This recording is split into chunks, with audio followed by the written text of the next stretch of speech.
જામનગરની દરડ જીઆઈડીસીમાં કારખાનાની ભઠ્ઠીમાં બ્લાસ્ટ થયો। ચેલા ચંગા ગામ પાસે આવેલા કારખાનાની ભઠ્ઠીમાં બ્લાસ્ટ થયો। અચાનક બ્લાસ્ટ થતા અફરાતફરીનો માહોલ સર્જાયો। બ્લાસ્ટની ઘટનામાં કારખાનામાં કામ કરી રહેલા 3 શ્રમિકો ઇજાગ્રસ્ત થયા। પોલીસ અને તંત્રના અધિકારીઓએ સ્થળ પર જઈ તપાસ શરૂ કરી છે। બ્લાસ્ટનું કારણ જાણવાની દિશામાં હાલ તપાસ છે તે શરૂ કરવામાં આવી છે। તો જ પ્રકારે હાલ તો આ સમગ્ર ઘટના સામે આવી। દરેડ જીઆઈડીસીના કારખાનાની ભઠ્ઠીમાં બ્લાસ્ટ થયો છે। ચેલા ચંગા ગામ પાસે આવેલા કારખાનામાં આ ભઠ્ઠીમાં બ્લાસ્ટ થયો। અચાનક જ બ્લાસ્ટ થતા અફરાતફરીનો માહોલ સર્જાયો હતો। બ્લાસ્ટની ઘટનામાં કારખાનામાં કામ કરી રહેલા 3 જેટલા શ્રમિકો ઇજાગ્રસ્ત થયા હોવાના સમાચાર છે। સંવાદદાતા હિરેન ફોન લાઈન પર જોડાયા છે। હિરેન, દરેડ જીઆઈડીસીમાં કારખાનાની ભઠ્ઠીમાં બ્લાસ્ટની ઘટના સામે આવી છે, શું વિગત?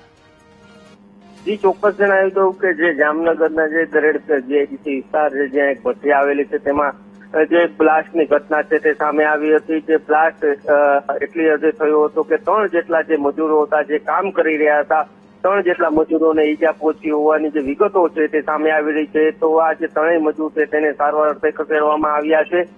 તમામ જે મજૂરો છે તેની સારવાર ચાલી રહી છે। તમામની હાલત સ્થિર હોવાની પણ જે વિગતો છે તે સામે આવી રહી છે।